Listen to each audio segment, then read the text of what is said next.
day off na isipan ko pumunta sa Valley of the Five Lakes, kaya naman hayan. At yun, habang naglalakad ako, nakakita pa ako ng wild animals. Ayun. Ewan ko kung anong kinakain niya. At syempre, inumpisahan ko yung Fifth Lake. Kaya naman iyan. And sumunod, yung Fourth Lake. Tingnan naman kaganda ang Fourth Lake. At syempre, hindi magpapahuli ang Third Lake. Ayan.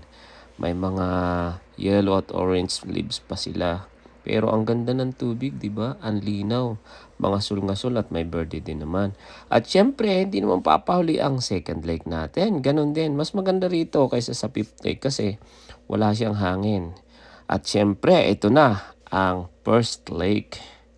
Ayan. Kaya ako tinatawag yung Valley of the Five Lakes kasi 5 lakes na sama-sama. Ayan nga, tatapos ko na kaya bumalik agad ako. Ito na, madadaanan ko ulit yung tulay na napakaganda papunta ulit doon sa highway. Alright?